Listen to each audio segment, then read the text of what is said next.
Thank you, Christoph, for such a warm welcome. And they told me that Churchill spoke from this podium, so I guess everything is downhill from me from now on, okay? So it's a great privilege and a great honor to be here with you. As Christopher said, my great-grandfather emigrated from Appenzell to Argentina.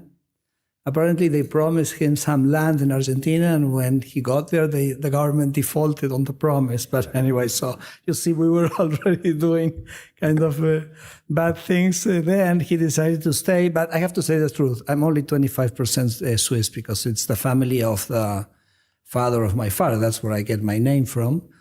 I'm 50% Italian. I'm 25% Spanish. So I'm 100% Argentinian. Okay?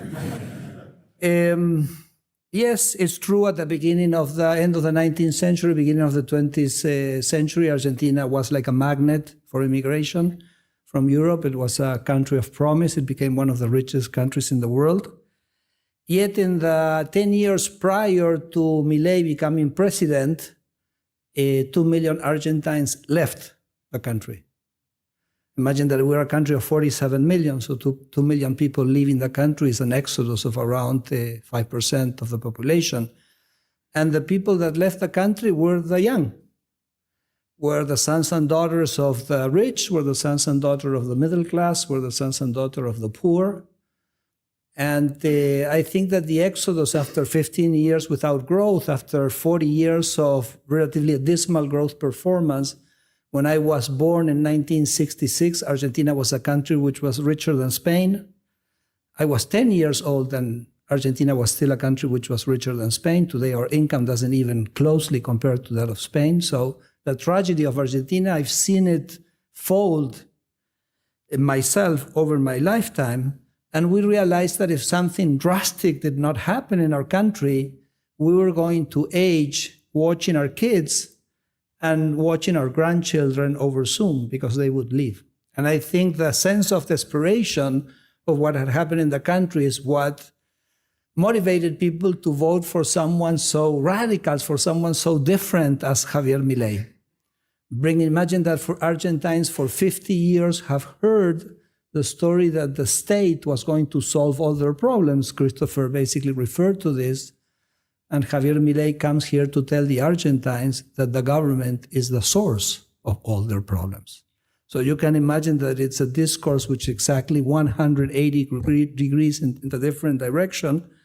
And but yet the Argentines embrace the ideas of freedom, embrace this change, because we saw that what we were doing before was not working for us, and it was not working for our families. So what I decided to do in this presentation is that Javier Milei have implemented a very bold reform program, a reform program of the state, a reform program of regulation. It was not something which was improvised. We started working in preparation for this 2 years before he became president. So my lecture today is going to be more about the methodology. Imagine that you have a country. You say, I want to reform structurally this country. I want to reform profoundly this country. How do you go about doing that? So what I want to do is to share the experience of how we kind of build this reform program. I think from a methodological point of view is kind of interesting. So we're going to discuss the preparation phase, the execution phase, the resistance to the reform program, and the results. So we're going to go over those phases. But I may start by saying that this structure that Christopher described that starts in the mid-40s with Perón, I call it a status quo situation. I mean, Argentina is a country with a status quo bias. There are very strong interests. Christopher mentioned the unions. There's part of our business community, not all, of course, which kind of have gotten accustomed of getting subsidies from the government for fencing off competition, from reducing, from closing the economy to the world. So, and then it has basically also a political establishment which protects this kind of structure. And I came to realize that this status quo bias was built and was sustained by a legal architecture. It's the legal architecture which cemented this economic structure where these privileges that certain groups obtained from the rest of the population were basically established in the law. And I came to the conclusion that in order to change this system for good, we had to blast this legal architecture for good. Hallo, mein Name ist René Scheu. Ich bin Geschäftsführer des Instituts für Schweizer Wirtschaftspolitik an der Universität Luzern. Ich habe 25 Sekunden, um Sie zu überzeugen. Das IWP ist ein Wirtschaftsforschungsinstitut, an dem 20 Postdocs, Doktoranden und studentische Hilfskräfte arbeiten. Wir finanzieren uns über freiwillige Spenden. Wissen Sie, wie Sie Teil der IWP-Community werden können? Ganz einfach. Folgen Sie Ihrem pochenden Herzen auf unserer Website oder auf unserer App. Unterstützen Sie uns, unterstützen Sie unsere wertvolle Arbeit. Und nun weiterhin viel Spaß und Erkenntnisgewinn mit dem Video Film ab. So I'm going to tell you how do you build a project to blast this legal architecture, because let me say something else. We feel that we're in the middle of a revolution, but a very peculiar way of revolution, because we're going to do a revolution without doing a revolution. Because revolution changed the institutional framework. We want to do the revolution within the democratic institutions of Argentina, in which we deeply believe. So, but certainly it's a challenge. Let me give you a little bit of context first, so that you know a little bit what has been happening in Argentina this recent year and a half of Milei's administration. As Christopher said, we inherited a very, very unstable situation. Inflation in December of 23 was 25% monthly. I have to, I'm in a Swiss audience, so I have to clarify this, okay? And inflation was running at 1.5 daily.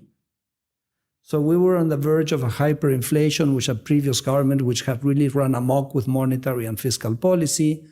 And Javier Milei came with one basic idea. Part of the conundrums of Argentina come from having had, for many years, a very large fiscal deficit. Fiscal deficit has to be financed with money printing. Money printing is what's going to generate inflation. So he said Argentina is not going to have a fiscal deficit anymore. And we inherited a fiscal deficit of 5% of GDP. And believe it or not, in the first months of his administration, he closed the budget deficit and had a fiscal surplus. So he reduced in his first month's government expenditure by 5% of GDP, thinking out of the box, being very brave, being bold. So from January of 24, we had a fiscal surplus, and we've kept this fiscal surplus throughout the rest of the administration. So here I have a few graphs. Of course, once you reduce the fiscal deficit, you don't have to print money anymore, so that allows inflation to come down very quickly. You see the upper left graph is the inflation rate, how it came down very significantly. The second graph shows, let me see here, it's output. So you see that we were coming into a recession, but after a few months it bottomed down, and then the economy had a significant recovery. This is kind of interesting. I'm going to speak more about this in a minute, but in the first year when Javier Milei did a fiscal adjustment of 5% of GDP, the economy grew 6%. You can see, the upper right graph is public expenditure. That's where you see the big reduction in government expenditure. The lower left is the deficit. You see how we move very quickly from a deficit situation to a fiscal surplus. And the most perhaps amazing graph is this one that I have here behind me, which is the poverty rate. Because when you actually reduce the government expenditure, which basically we have a metaphor for that, it's the chainsaw, okay? What is the chainsaw? With the chainsaw, you cut this useless government expenditure. The first thing that we managed to do is to reduce money printing, reduction in money printing, reduce inflation. Inflation is a tax on the poor. So this fiscal adjustment allows us to reduce the poverty rates dramatically. So we lifted 12 million people out of poverty in the first year and a half of Javier Milei as a result of the fiscal adjustment. Okay? So anyway, I think that there are two main ideas. I think of course, Milei has a very strong international agenda, very aligned with the US and with Israel. He has a security agenda as well. I'm not going to deal into that because I'm going to focus more on the economic issues. In the economic issues, he has two big themes and two big ideas. One is this one that I was already mentioning about fiscal surplus, and the other is what I would call deregulation. Javier Milei would call it economic freedom, this quest to transform Argentina into the freest country in the world. So I think what I just mentioned, which is this 5% of GDP adjustment in government expenditure in 1 month, which is a reduction of 30% in government expenditure in 1 month. I mean, Christopher said we cut transfers to the provinces, we cut public works, we got public sector wages, we got rid of public employees, I must add, without any effect on the provision of public sector services, because you had thousands of people which were getting a paycheck and they were not even coming to work, so you cut all that thing. As I said, it basically challenges our view on fiscal policy in terms of how fast you can do a fiscal adjustment and how deep that adjustment can be. I think it's what Javier did is pretty much quite exceptional. If you look at all the fiscal adjustments since 1946, there are only 24 cases in which countries adjusted government expenditure more than 30% in a particular year, but all of them are at the end of wars. For example, the US government expenditure in the US in 1946 fell 30%, but of course World War II had just finished, correct? Out of peacetime, there are no examples of this one of Javier Milei. And so I think that in itself is already quite interesting. The second thing is this idea of challenging the conventional wisdom. Which conventional wisdom? The conventional wisdom that if you do a fiscal adjustment, you're going to have a recession. Probably you would think that someone will tell you, look, if you adjust 5% of GDP government expenditure, the economy is going. And we said, no. It's actually the opposite, because each peso that we spend is a peso that we have to tax people to pay for that money. I mean, the government can't buy things out of thin air. So it may be you may be charging a taxes or you may be printing money, but if you print monies, you have the inflation tax. So one way or the other, people are paying for the expenditure. So when you reduce the government expenditure, you reduce one by one the taxes that you charge people. So it's true the government is going to spend less, but the people are going to spend more because they're going to be less taxed. So it's a crowding in effect. And in fact, for me, this was not pretty weird because there are two very famous Italian economists, Francesco Giavazzi and Alberto Alesina. I don't know if the name rings a bell. Probably if there are economic students here, they will know about this. They had studied fiscal adjustment programs in Europe. And they had found you can always do a fiscal adjustment two ways. No? You can reduce government expenditure or you can increase taxes. And what they found is that the adjustments that were implemented through reduction of government expenditure were expansionary. Because when you reduce government expenditure, you free these resources for the private sector. The private sector uses, first of all, it spends the money more wisely, no? Because Javier Milei always says, we had a system where the politician said, give me your money, I'll spend it for you. But don't worry, it's going to be good for you, okay? So just relax, okay? And Javier Milei says, I don't want to do that. I want to give people's money to them, which it's their money to start with, and have them choose how they're going to spend it. And so Francesco Giavazzi and Alberto Alesina had found that if you do reduction in government expenditure, you don't have any effect on output. I think that is another challenge to conventional wisdom, which is worth kind of underscoring, and I think it's an interesting thing to watch. I was going to say it's an interesting lesson, but an Argentine talking about economics, we cannot lecture anybody on anything. So I'm just going to describe the things that we're doing here, okay? And then I think there was a third dimension in which this fiscal adjustment is interesting. You realize one thing, no? I mentioned fiscal adjustment. It's the adjustment of the fisc. When I adjust the fisc, I release resources for the public. So for the public, the true fiscal adjustment with state spending is high. Because if state spending is high, that means taxes have to be high. So the real adjustment for the private sector is to have a high government, a large government, not a small government. I hope you're following what I'm saying. And but the third thing that I think is interesting to underscore is that people said, well, if you do a 5% fiscal adjustment, well, I mean, maybe you can do it, the size and the speed. Oh, maybe it doesn't have an effect on output, but for sure you're going to have a political cost of doing a 5%. And I tell you, people love it.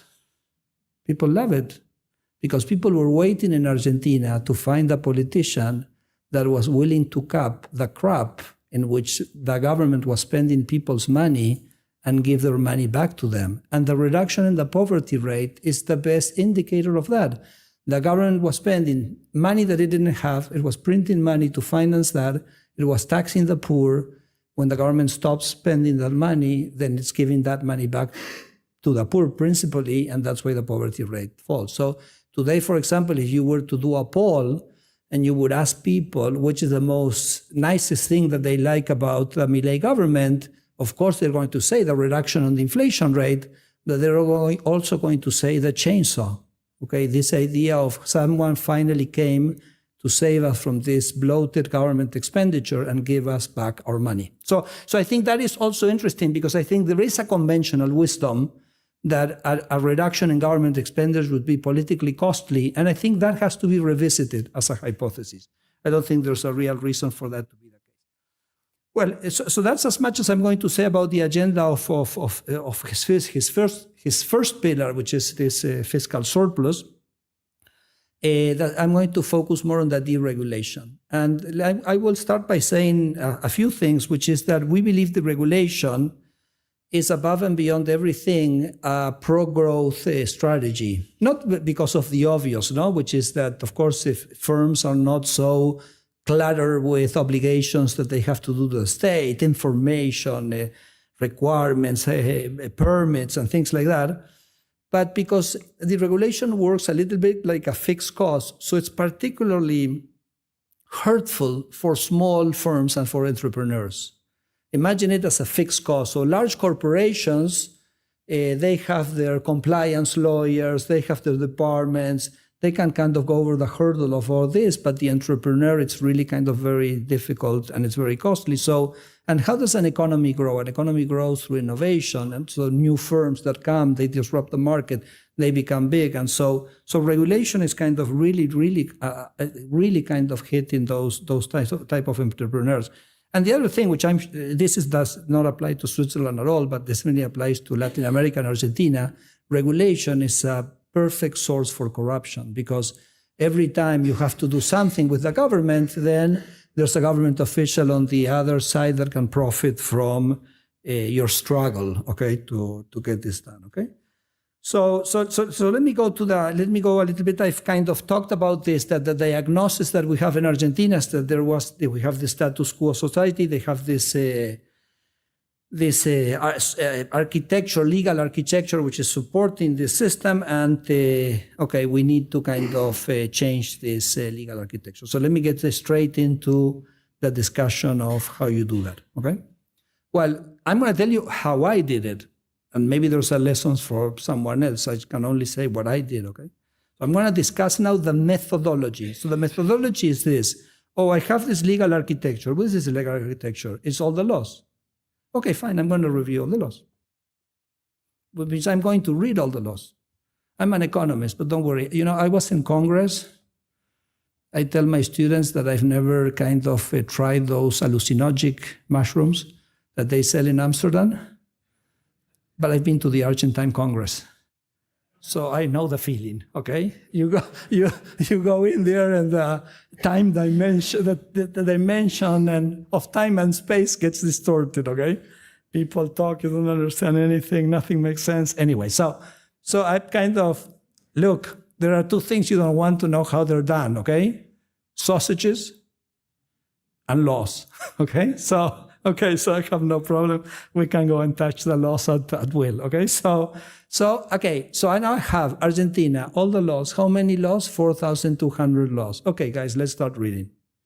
So we started in May 22. I'm going to basically tell you how we went about reading these laws and changing these laws. And because you can imagine that I don't know about all the subjects, it would be kind of totally kind of ridiculous to pretend that you know about everything. And, okay, so this was the objective. I had these 4,200 laws. I wanted to say, this law is okay. This law has to go, food. or this law has to be changed. And if it has to be changed, I wanted to have a proposal of how to change it. Okay, so we understand what the objective is. 4,000 laws, and I want to end up with a pile of papers which says all the laws you have to eliminate, and then another pile of paper which are all the laws that have to be changed with a new writing. I'll explain why in a second that was the objective. And the objective is because I wanted to apply the principle of Marx. Principle of Marx, okay? And you may think I'm talking about Karl Marx, but you're wrong. It's not Karl Marx. Not Karl Marx. So you may, that's okay, so we cross out. So you may think I'm talking about Groucho Marx. I mean, here we have some age group that I think you know what I'm talking about, okay? Sometimes when I talk to very young people, much younger people, they don't know who Groucho Marx is, but I think here I can use it. Now, unfortunately, I'm not talking about Groucho Marx. So I'm talking about Daniel Marx. Who is Daniel Marx? He's a friend of mine, whose last name happens to be Marx, okay? So what is the principle of Marx? Well, in 2001, I was Secretary of Economic Policy, and Daniel Marx was the Secretary of Finance of Argentina. It was the final months of convertibility, so it was kind of a pretty rough period. And I remember that the finance minister that we worked for was someone that probably you've heard the name, Domingo Cavallo, a very famous finance minister in Argentina. So one afternoon we were discussing something, and we were discussing A or B. To be honest, I don't even remember what we were discussing, but I remember it was two things, A or B, A or B, A or B. And we discussed 6 hours, and after struggling and sweating and discussing, we decide that we're going to do A. Perfect, we go to sleep, A. Next morning, the minister signs B. So I go to Daniel Marx, and I say, Daniel, what happened? I mean, am I totally nuts? But didn't we decide yesterday we're going to do A? Yes, Federico, we decided yesterday to do A.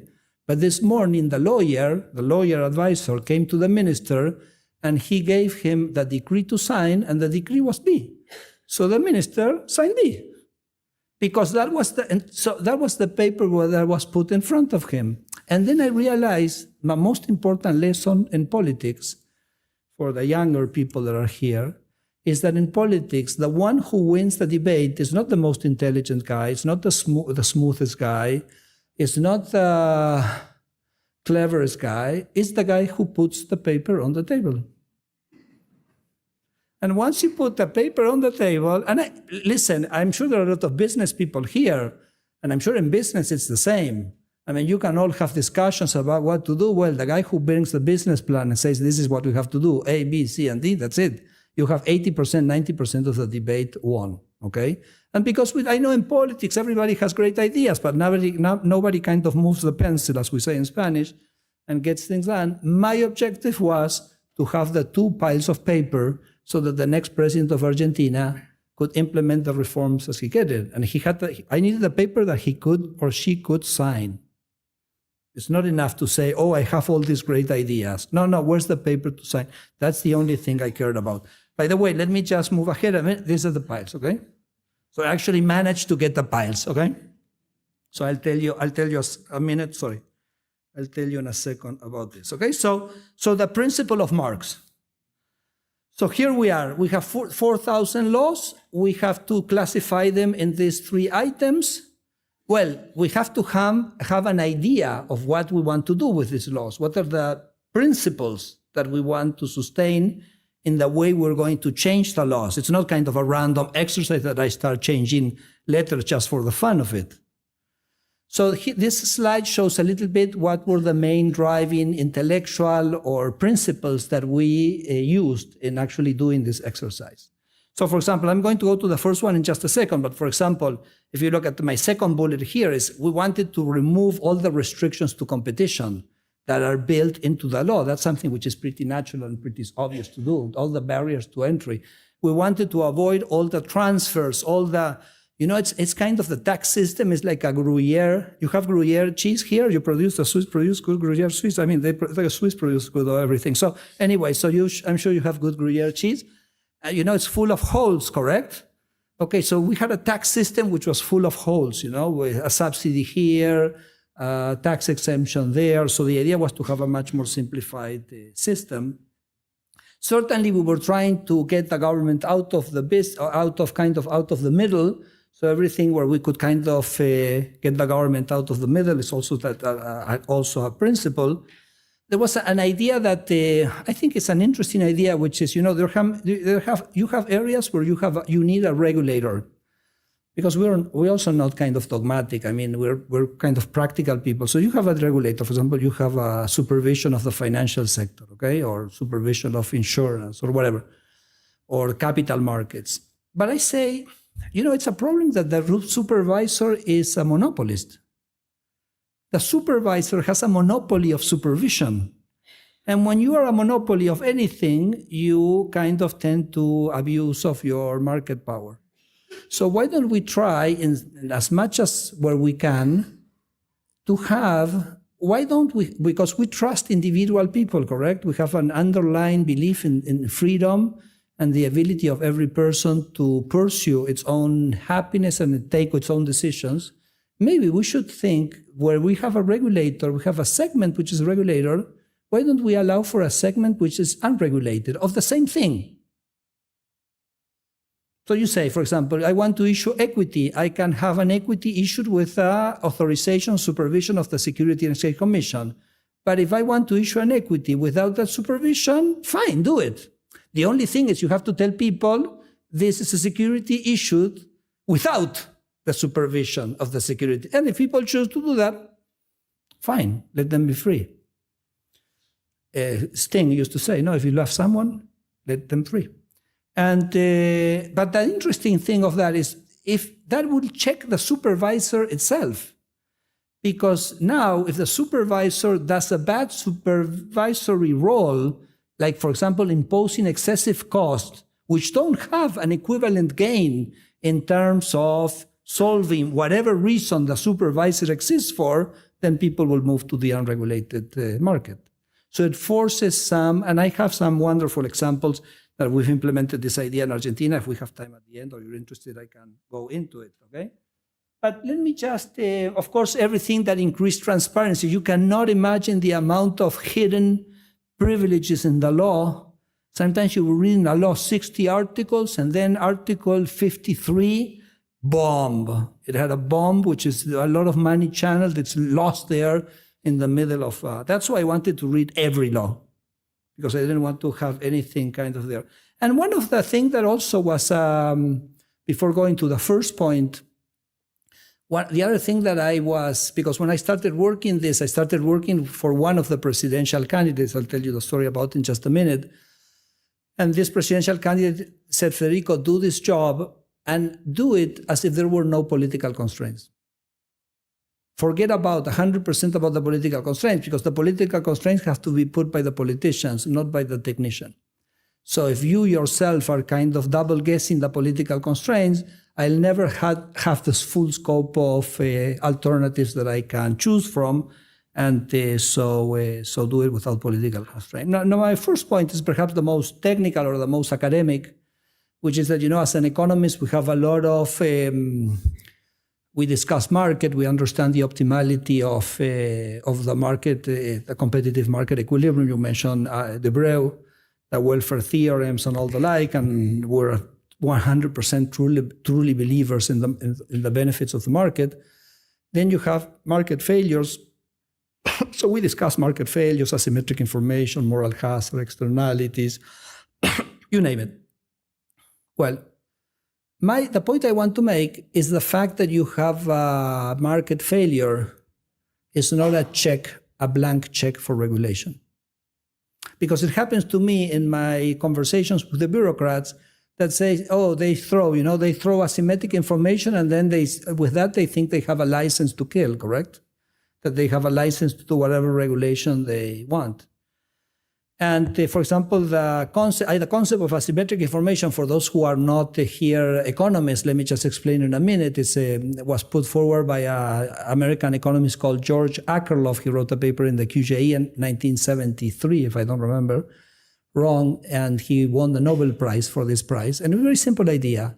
Imagine that you're selling a good, but the information you have about the good is different than the information the buyer has of the good. For example, the typical example that he used was used cars.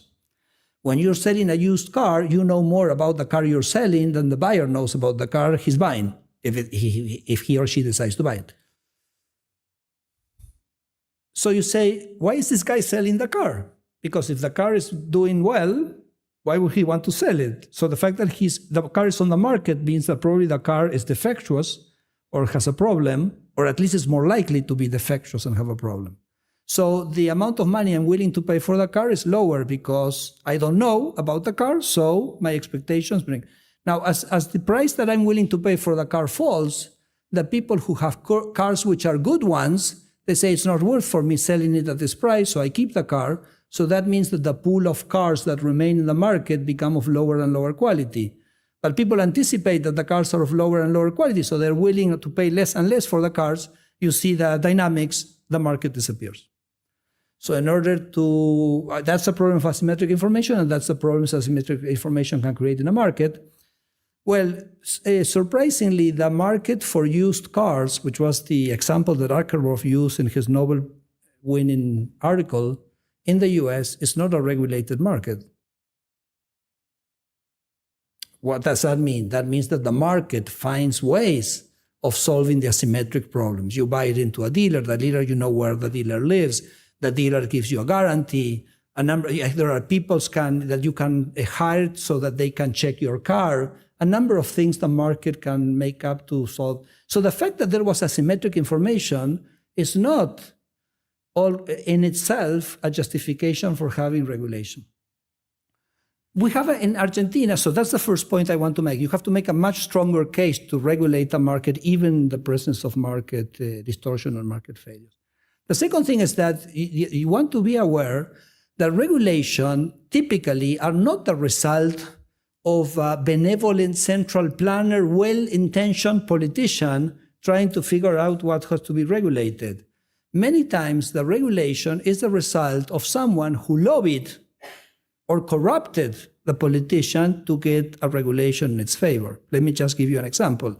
When Milei came to government, the provision of satellite internet in Argentina was forbidden. And you say, why on earth would you forbid satellite internet? What's the idea that you can have that forces you to forbid that?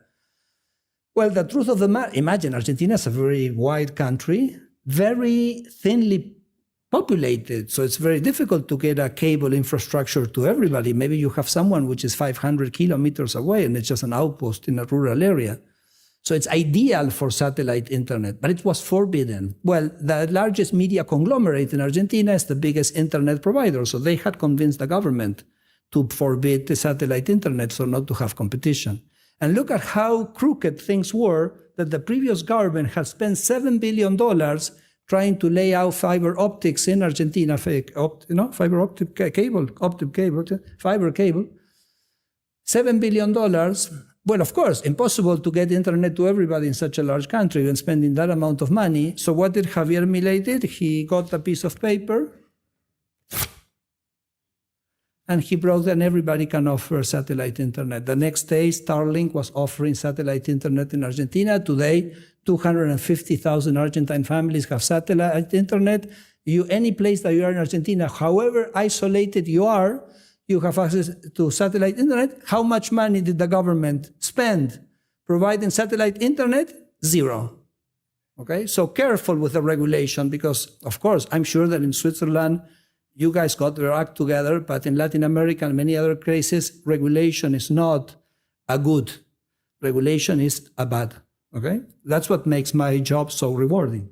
Okay, to get rid of all these things. Okay, and then the other thing is this comes from our military dictatorships.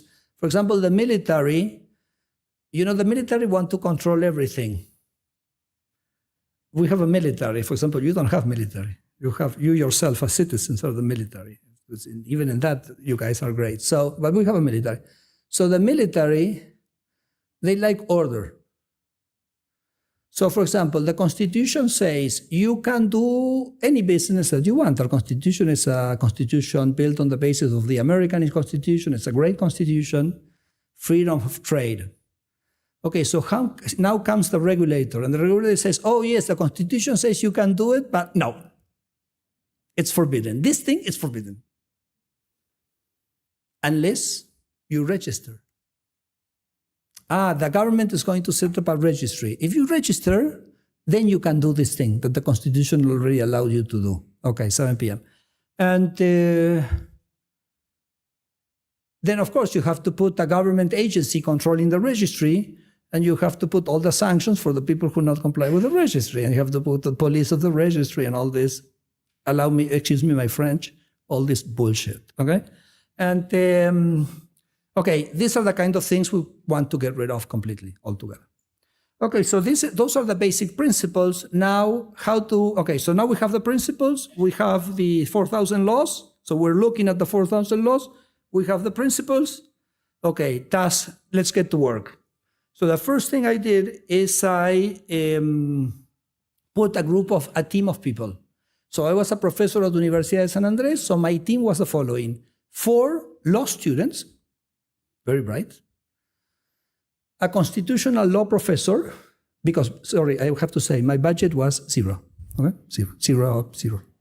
So the number 0. And so 4 law students, a constitutional law professor, great guy from the Universidad de San Andrés, and my assistant in my Principle of Economics course, which today is the chainsaw man in the government, okay?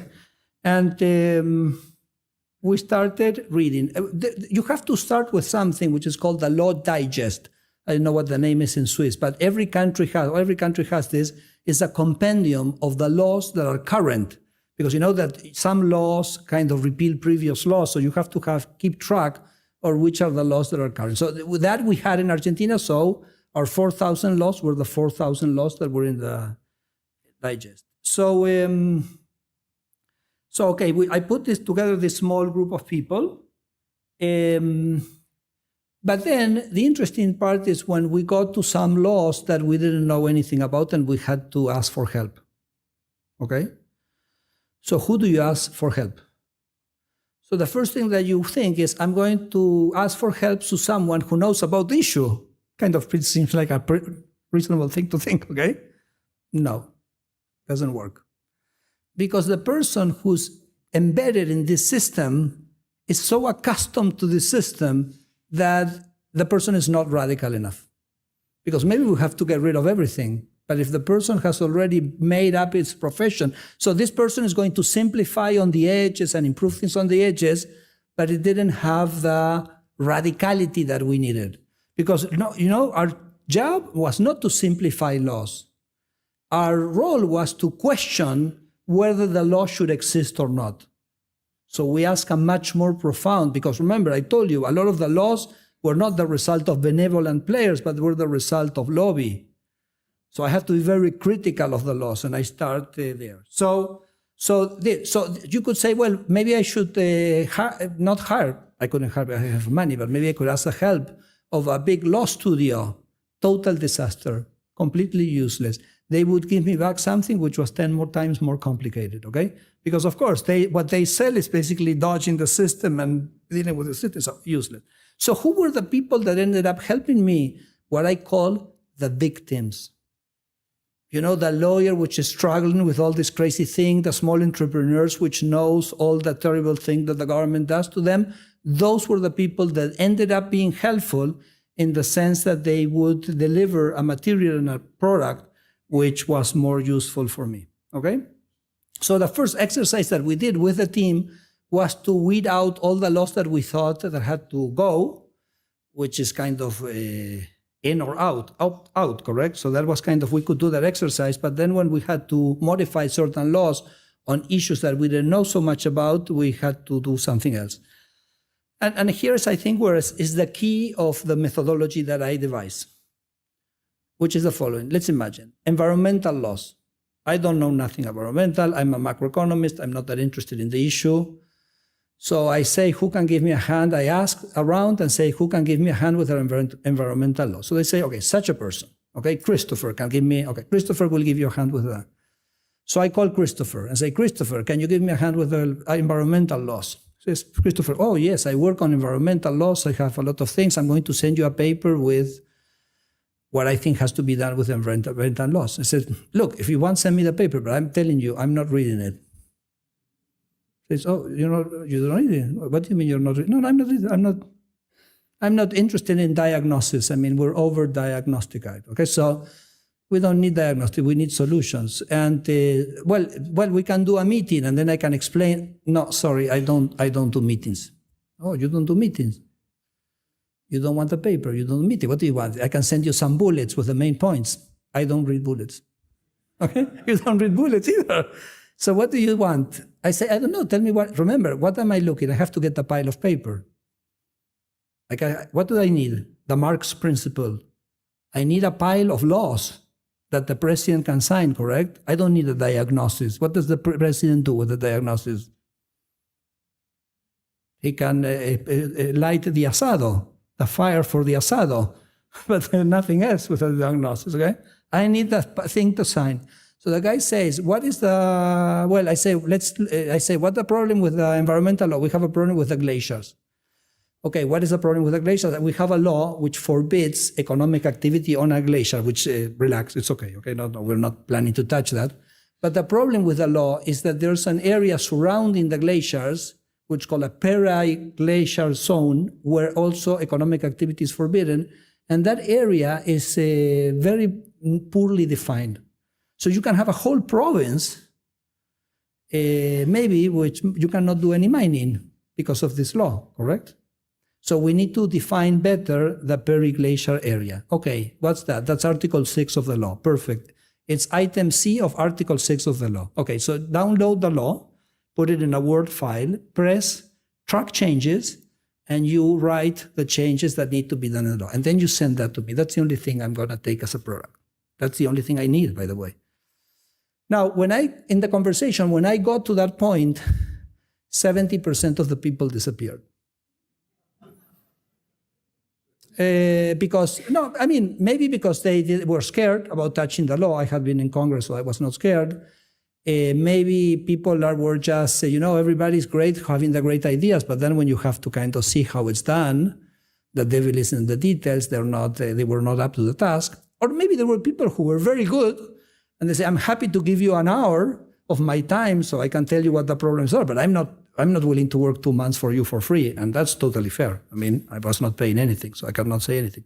But the important thing for me is it allowed me to identify the people who were going to get me the job done from those that were not going to get me the job done without myself spending too much time in the process. Because so far, the only thing I've done is have a conversation of 5 minutes on the phone, and then if he's not willing to. So a lot of people came to say, I want to help. So I said, okay, what is your topic? Beef production, perfect. Take law 24076 and 23113. Edit them to me and send them back. Never heard back from them, okay? But from the people that I did hear back, and then I liked what they did, then I said, oh, you did beef, why don't you do the milk, and etc. Okay, you see that point? Okay. So with this, I managed to get people who were willing to help, which were this kind of the victims of the system, and we started producing, and we ended up producing this. So this is on the left-hand side is the pile of, these are in my office, by the way. So this is the pile of laws that have to be repealed, and the one on the right is the modifications to the laws that we thought had to be modified, okay?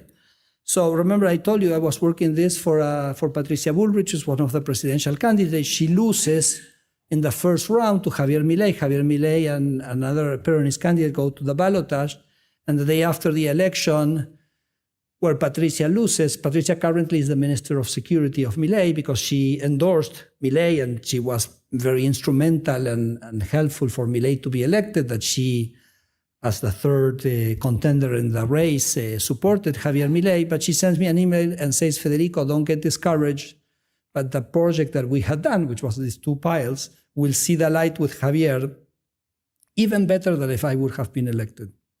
Because in our party, the status quo was already penetrating us, and this is the reason people didn't vote for us. And they voted for Javier because they wanted this radical change. So I think that is amazing. So, okay, so that's it. That's the story. This is it.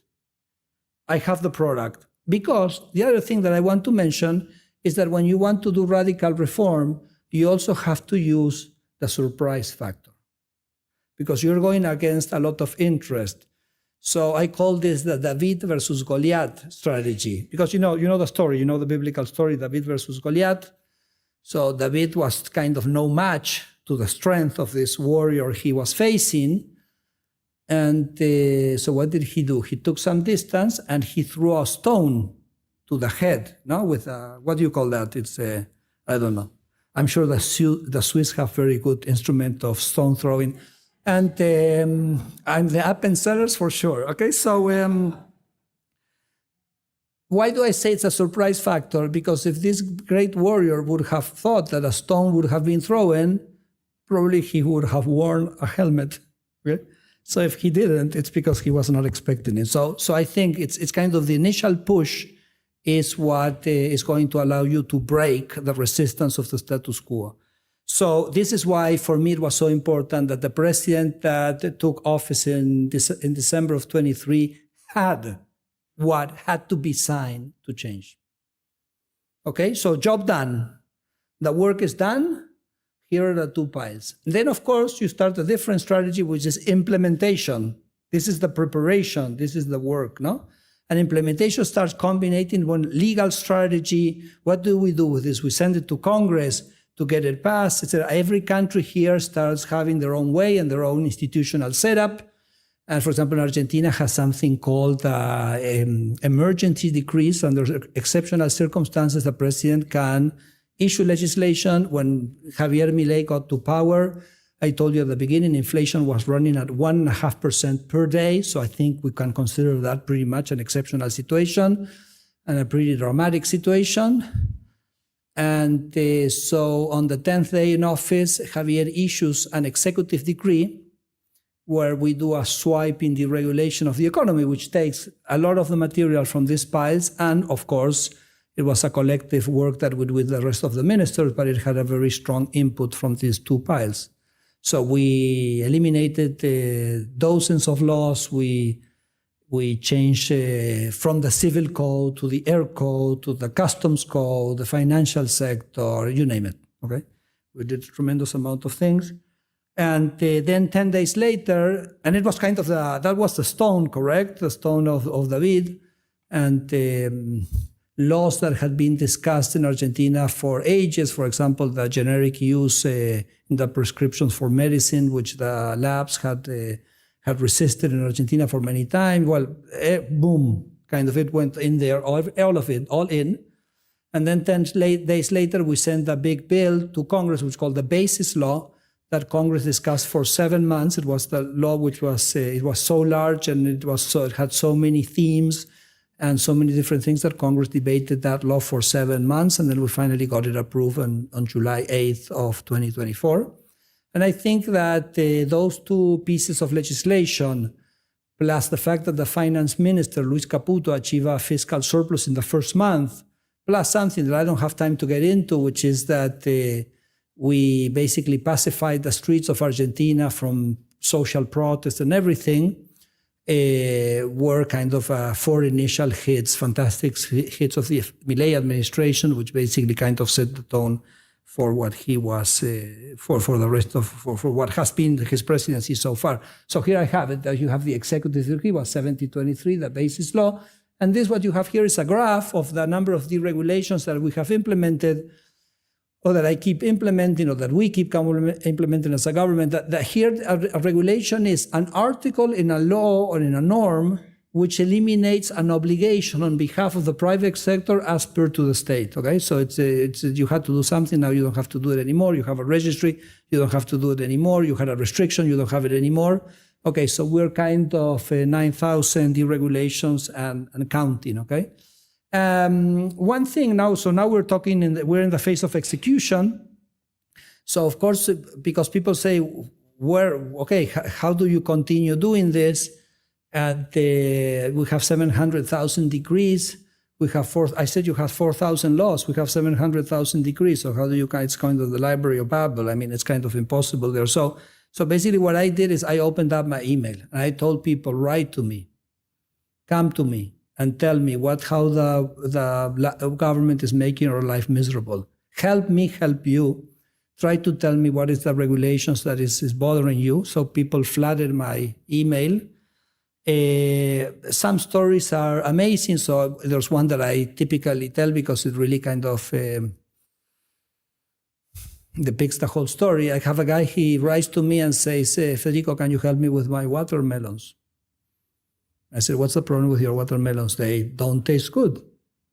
So no, they taste great. In fact, I'm a great exporter of watermelons.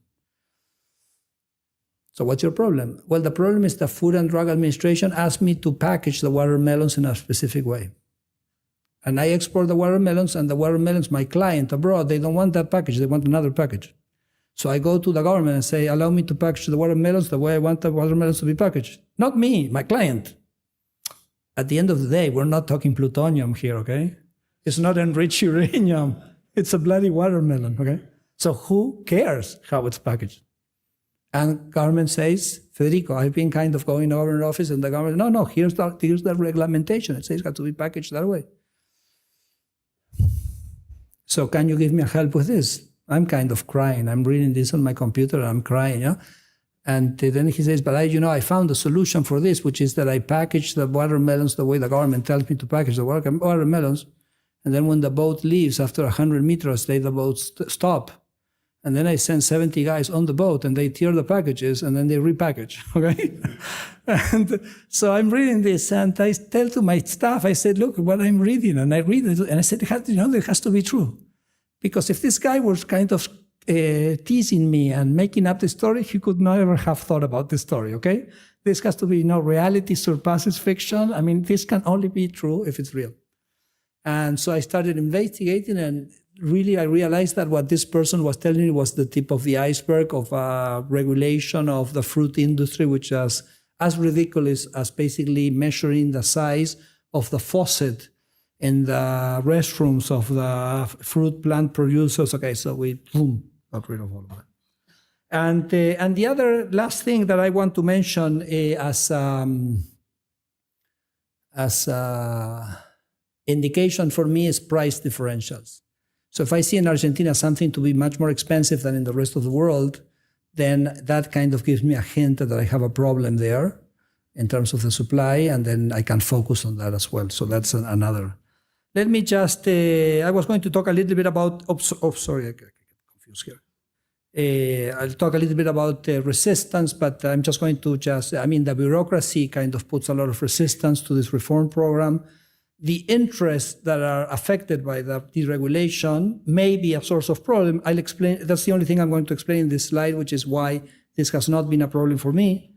And then, of course, there's ideology. I mean, people just maybe think differently. Maybe they honestly think that things should be regulated or not. But let me just focus here only because I'm running out of time on the second point, which is the interest. And I have the most powerful weapon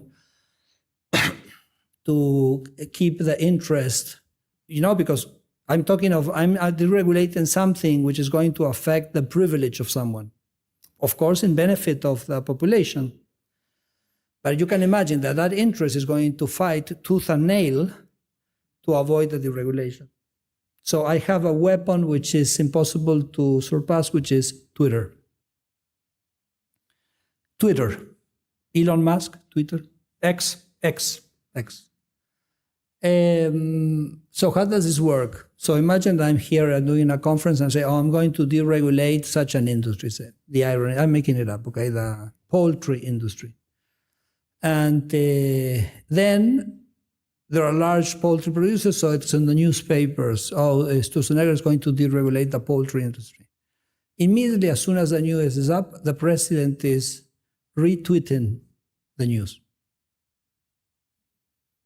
So the president is basically saying, I'm endorsing this deregulation. So the guy who's going to fight, try to contain, says, what are we going to do? If already the president, the number one, has basically publicly stated that he agrees with the deregulation. And so I tell the president that, Javier Milei is an extraordinary person, first of all, because he gave us a lot of freedom to work. He trusts us. He gives us support, permanent support.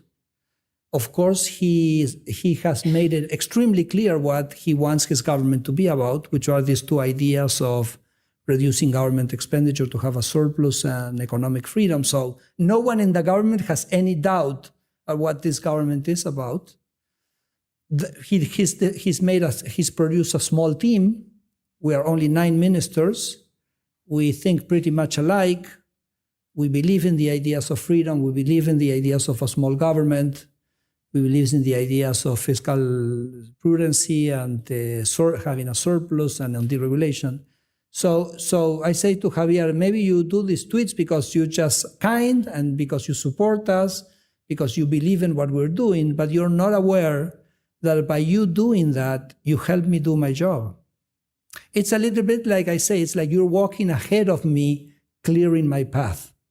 Because the fact that you're endorsing what we're doing allows me to move ahead, but not because I can move ahead, because you're allowing me to move ahead. So the unwavering support of the president for this agenda, which is his agenda, so it makes sense, but you have to have the bravery, you have to have the commitment, you have to have the attention to do it, is what actually allows us to surpass the obstacles that I may face on this dimension. And just to closing up, because I think probably, Christopher, I have to finish, correct? I have to finish. My rule of thumb is that whenever I deregulate, the prices tumble around between 30 and 40%.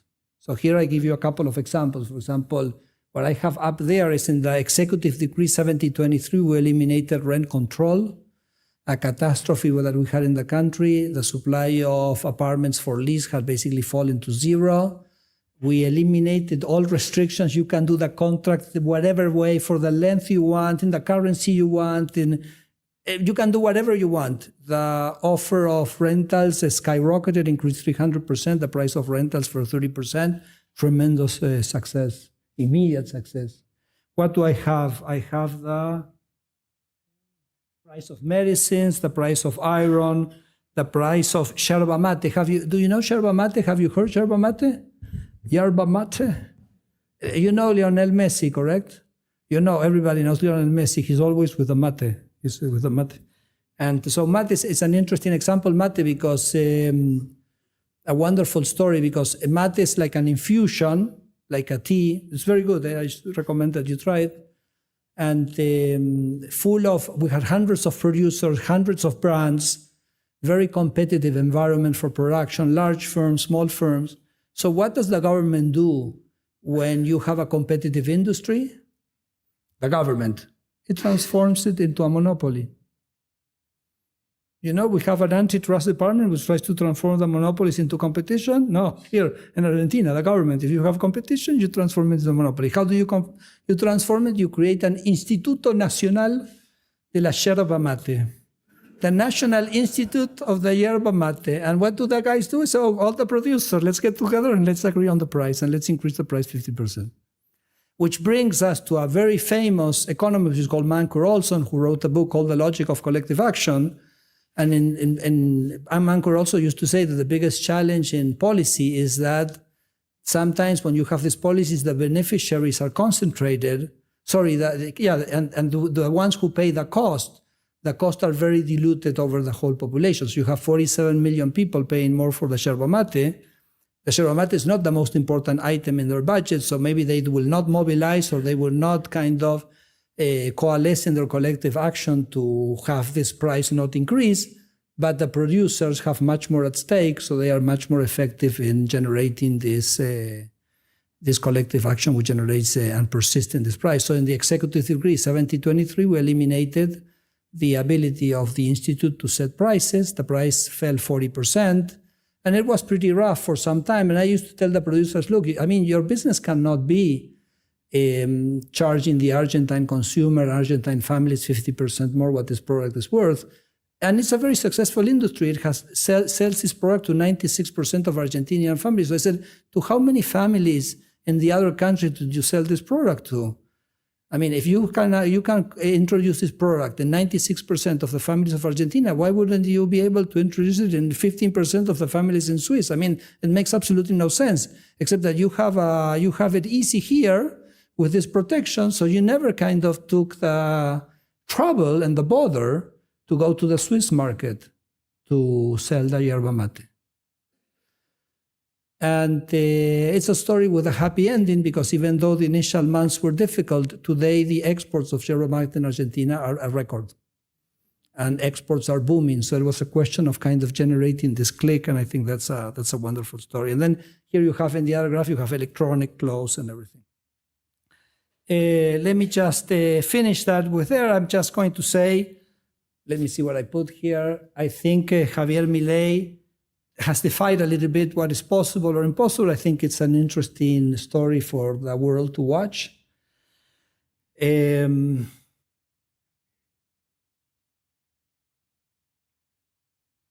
Has balanced the budget in a month, has pushed for deregulation, and we are totally convinced that this is the path for Argentina, the path of economic freedom, that people left allowed to be free are in the market to serve, not to cheat. And the Argentines have a tremendous potential, and what they were lacking was freedom. So this is it. And I go back to the beginning of my presentation when I told you about 2 million people that had left Argentina. And I have a son which is 20 years old. I have a son which is 19 years old. I have a daughter which is 15 years old. There's a movie that I don't know if you saw it or not, which is called Voyage to the Center of the Earth. It's a Hollywood movie. So the argument of this movie is that suddenly the core of the world stops spinning, and okay, so the world is about to collapse as a place where you could live. So they have to do an expedition to the center of the Earth and blow a couple of atomic bombs so that the core starts spinning. Have you seen the movie? Someone has seen? Like a couple of people have seen the movie. I don't know how big on Hollywood you guys are here in Switzerland, but anyway. So they go into the Earth. Also, the scientists are talking among themselves, and then one says, "Oh, what a big burden we have on our shoulders that if we fail, we're here to save the world." And there's a French scientist, a very cool French scientist, that said, the world. Who cares about the world? I'm not here to save the world. And everybody looks at him and says, what are we doing here? I'm here to save my wife and my daughter. I'm here to save my family. And I think all of us who are involved in this challenge to return Argentina to prosperity and give freedom to the Argentines is because we want to grow with our children near. And so wish us luck, wish us persistence, wish us courage, and we hope that in the future we'll make Argentina great again. Thank you.